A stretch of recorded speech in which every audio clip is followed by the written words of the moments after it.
Hey guys, it's Atlas again. This is going to be a rundown for the Festergut 10-man encounter.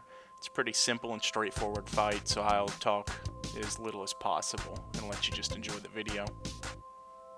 For this fight, it's pretty much going to be the exact same thing, rinse and repeat over and over. You'll notice that the room is filled with a fog at this point. This is going to cause a steady AoE damage to all players within the room.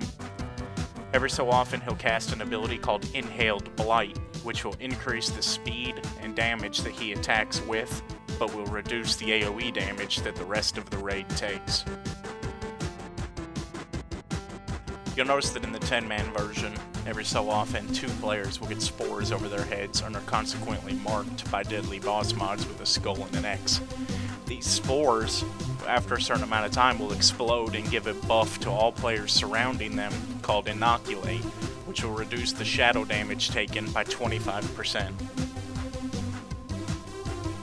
Another one of Festergut's abilities is called Gastric Bloat. He will cast it on a random ranged member, which will cause them to be disoriented and wander around throwing up, taking a decent amount of damage. Players will need to be spread out 8 yards in order to not spread this to fellow members when they are disoriented.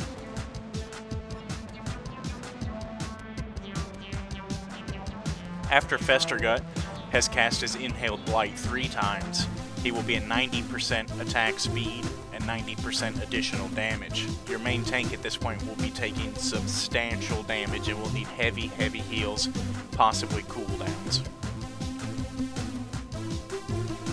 The purpose of the inoculation buff is to reduce shadow damage taken by 25%, will stack 3 times, resulting in 75% reduced shadow damage taken. This reduced shadow damage is necessary for his next ability, Pungent Blight.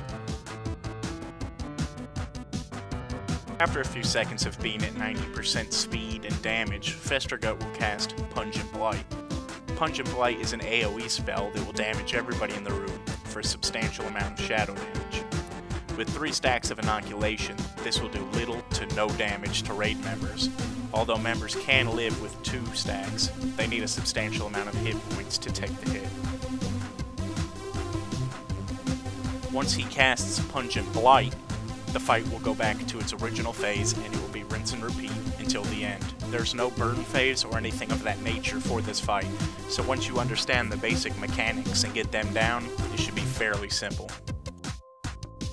For our strategy, when deadly boss mods marked the players with spores with a skull and an X, we always had the skull go to the melee group. This way the melee group could get the Inoculate buff, and we would not have confusion as to who was going to go where. If the X was marked inside the melee group, we would usually still have the X and skull switch just to avoid confusion.